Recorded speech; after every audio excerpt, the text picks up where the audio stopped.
Assalamualaikum warahmatullahi wabarakatuh. Anak-anak hebat yang luar biasa. Apa kabar? Semangat? Sehat? Ya, salah sehat dan semangat ya. Bertemu lagi dengan saya Ustadz Haryanto dalam kelas Bahasa Indonesia di kelas 9 dengan materi hari ini adalah telaah teks cerpen ya. Sebelum kita masuk pada materi pembelajaran, silahkan kalian absensi di kolom komentar YouTube dengan menuliskan nama, kelas, dan nomor absen. Baik, terima kasih anak yang sudah absen. Berikutnya Ustadz akan mengawali dengan mengajukan pertanyaan. Kira-kira siapa yang bisa menjawab mana di antara dalam tabel itu yang termasuk unsur intrinsik cerita? Apakah tema, alur, prolog, atau sudut pandang? Baik, hebat, luar biasa jawabannya. Jadi unsur intrinsik cerita merupakan unsur yang membangun karya sastra itu dari dalam. Maka di sana ada tema, ada alur, ada penokok, latar, amanat, dialog, dan sudut pandang. Baik, anak-anak hebat yang luar biasa. Kemudian pada hari ini Ustadz akan mengajak kalian ya belajar kaitan dengan menelaah struktur kebahasaan teks cerpen. Berikutnya Ustadz akan menjelaskan dulu kaitan dengan kompetensi dasar dan indikator yang akan kita capai dalam pembelajaran pada hari ini. Kompetensi dasar adalah yang pertama, kalian mampu menelaah struktur dan aspek kebahasaan cerita pendek yang dibaca atau didengar.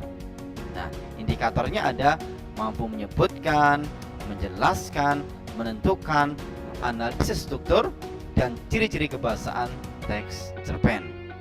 Baik anak-anak, berikutnya saya akan ajak kalian untuk membaca terlebih dahulu cerpen yang berjudul Anak Rajin dan Pohon Pengetahuan karya Glory Gracia Christabel. Caranya adalah kalian bisa mendownload di link kolom deskripsi YouTube ini atau bisa langsung membaca di buku Bahasa Indonesia kelas 9 Kemdikbud halaman 79 sampai 82.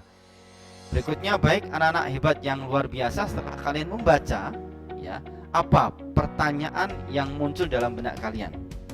Minimal ada 4 pertanyaan. Ya. 1. Apa permasalahan yang disampaikan dalam cerita? Yang kedua, bagaimana perhatianmu terhadap tokoh utama? Yang ketiga, bagaimana penyelesaian masalah tersebut? Dan yang keempat adalah apa pesan yang disampaikan dalam cerita? Baik anak-anak yang hebat yang luar biasa, kira-kira ada yang bisa menjawab gak? Baik, luar biasa jawabannya, sangat hebat dan luar biasa. Berikutnya Ustadz akan mengajukan pertanyaan lagi ya.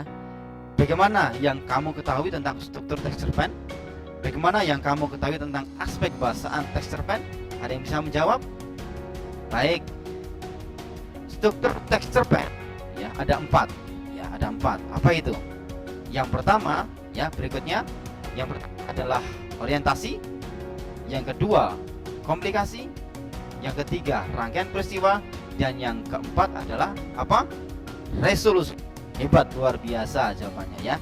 Baik, kira-kira siapa yang bisa menjawab perbedaan dari keempat struktur tersebut? Ya, baik, hebat, luar biasa jawabannya. Yang perbedaannya adalah kalau orientasi ya, itu pengarang mencoba untuk mengenalkan dulu sifat tokoh, tempat peristiwa, suasana, dan alur cerita. Dan biasanya orientasi itu berada di awal cerpen. Kemudian yang kedua adalah rangkaian peristiwa, di mana pengarang biasanya mengawali dengan mengisah ya, peristiwa-peristiwa yang memunculkan masalah ya, memunculkan masalah, di mana kisah itu berlanjut melalui serangkaian peristiwa. Boleh dikatakan pemunculan masalah. Berikutnya anak-anak, apa itu komplikasi? Komplikasi boleh dikatakan konflik ya, peningkatan masalah. Cerita bergerak seputar konflik, di mana di sana ditandai dengan adanya pertentangan antar tokoh. Kemudian kemana? Resolusi adalah upaya untuk menyelesaikan masalah yang sudah disampaikan dalam awal cerita tadi, gitu ya. Sehingga ada pergerakan tokoh untuk menyelesaikan sebuah masalah atau konflik cerita. Baik, anak-anak hebat yang luar biasa, kita sudah bisa membedakan keempat struktur dalam teks cerpen, di mana struktur itu boleh ya tidak urut tapi sesuai. Kemudian anak-anak ada yang bisa menjelaskan bagaimana aspek kebahasaan teks cerita pendek. Baik, hebat, luar biasa jawabannya ya.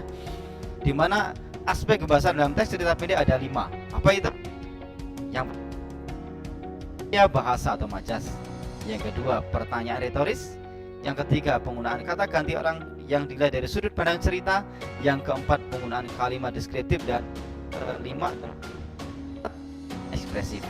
Baik anak-anak, ketika kita sudah tahu 5 ya ciri-ciri kebahasaan dalam teks cerpen, membedakan yang lain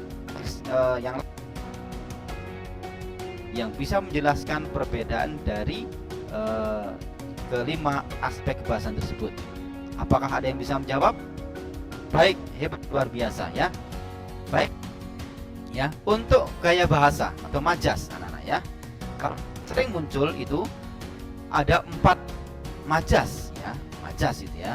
Ada simile, metafora, personifikasi, berbola. Walaupun kita tahu ada majas pertentangan, majas perbandingan, majas ironi gitu ya, kaitan dengan pertanyaan retoris ya.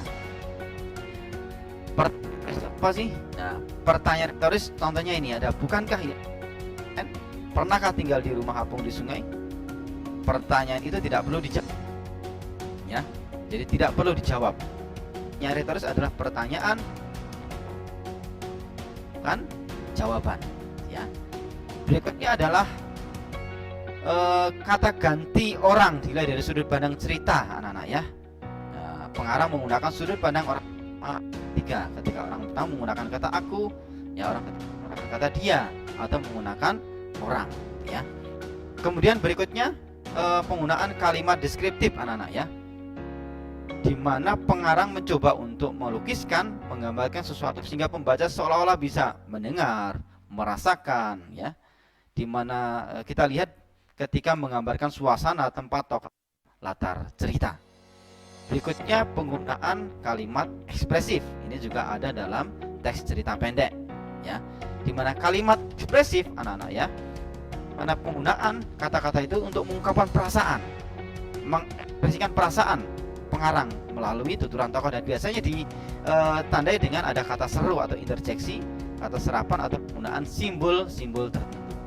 Baik, silahkan nanti kalian bisa berkelompok 4-5 orang dan kalian download LKPD, lembar kerja peserta didik, di kolom deskripsi YouTube ini, dan kalian bisa mencari sumber informasi di internet, di buku maupun di tempat-tempat informasi yang lainnya. Dan kalian nanti silahkan melakukan komunikasi lewat WhatsApp group untuk bisa mengerjakan tugas analisis struktur dan kebahasaan teks cerpen yang berjudul Anak Pintar dan Pohon Pengetahuan. Dan tentunya anak-anak ya, hasil dari diskusi tersebut silahkan nanti unggah dalam bentuk PowerPoint dan unggah di web learning dengan alokasi waktu yang ditentukan. Baik, Ustadz yakin kalian bisa mengerjakan ini dengan tanggung jawab, dengan jujur, dengan teliti, dengan cermat ya. Baik, berikutnya nah kita masuk pada refleksi dan simpulan. Setelah kalian sudah berdiskusi anak-anak ya, Ustadz akan mengajak kalian untuk melakukan refleksi, kira-kira apa ya yang belum kalian paham terhadap materi kali ini ya. Baik, untuk simpulan kegiatan pembelajaran kali ini adalah ada 2, di mana struktur teks cerpen itu terbangun dari orientasi, rangkaian prinsip, kasih, dan resolusi. Sedangkan aspek bahasanya ada majas, arti, pertanyaan retoris, kalimat ekspresif, dan kalimat deskriptif. Baik, demikian anak-anak pembelajaran kita pada hari ini. Faat, ada yang belum paham silahkan sampaikan nomor WA Ustadz, kalian ajukan di kolom komentar YouTube berikut ini. Sekian, terima kasih. Maaf, tetap semangat dan sehat. Assalamualaikum warahmatullahi wabarakatuh.